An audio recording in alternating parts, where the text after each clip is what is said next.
Levi Goulet built a ADU at his house in Sebastopol, California. He started with the idea a couple of years ago to build a ADU structure. So he went through a lot of different structures before he chose ICF. And can you tell us a little bit, Levi, about, why did you decide to build an ADU on your property? Well, I'd had a long-term plan to build an ADU on the property, but it took some California code changes in zoning to allow me to do that. But the reason I went with ICF is that in 2017, everything changed for the North State. Firestorms are a common term because they've had so many big fires coming through the area. So I decided to do ICF because it's high fire resistive capacity. So there's a lot of other advantages to it, but that's the main reason I wanted to go with ICF. Okay, well, ICF construction is so much more energy efficient than any other type of construction that it lends itself to being able to be powered by what other people would consider really marginal energy sources. So I did that, and now I'm actually reevaluating the energy sources I did put in for the facility because they seem to be more than needed. Okay, well, the basics is I put in a solar system. It's got 12 panels on the roof, typical small system for a house, about 3.4 kilowatt capacity.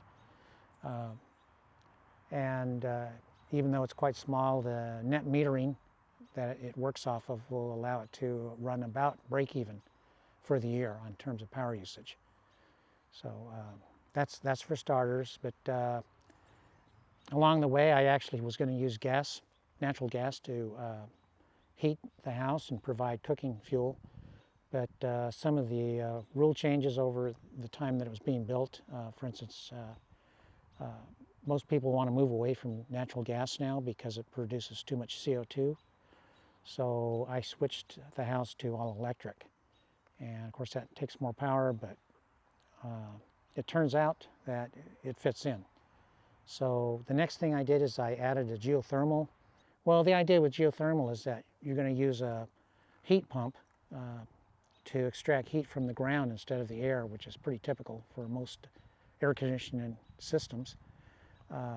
And so I went ahead and set up the house with ground loops. The house has a footprint of 912 square feet. The roof construction from wood to all steel concrete and non-combustible insulation. So we have ICF walls. You can see all the perimeter walls. You can also see I've got some little beam pockets sticking out. That's just an architectural feature. But those pockets contain steel I-beams, and the I-beams are insulated in those pockets.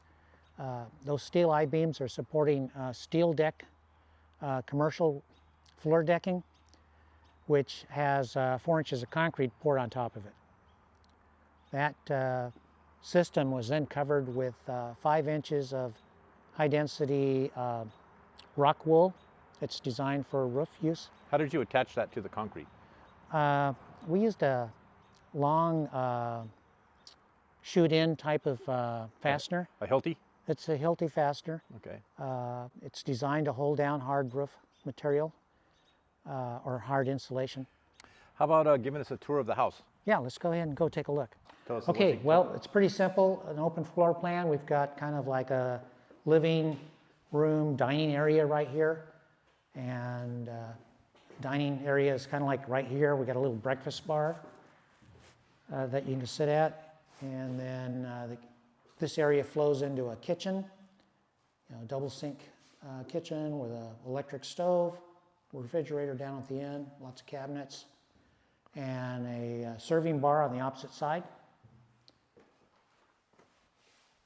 And as you walk in, the auto lights should turn on. Really nice. So you got a double sink there, and then this is something that I think everybody should have. This is a combination washer dryer that fits under the counter. It's much more energy efficient than your standard units because it does not exhaust your internal air from your house outside once it's run it through the dryer. Right here is kind of the master bedroom. Same kind of roof detail, everything? Yes. I put in a little balcony out here. Sweet. So, anyway, here's the backyard. This area right here is a septic field. I'd keep the area further back is actually a clear zone for the neighbor's well. Okay, the temperature inside the house on a 115-degree day was, the worst it got was almost 72, because we had a week of really high temperatures, several days of 115, and what we were seeing is the temperature was rising slowly in the house. At that time, we hadn't put on this skin.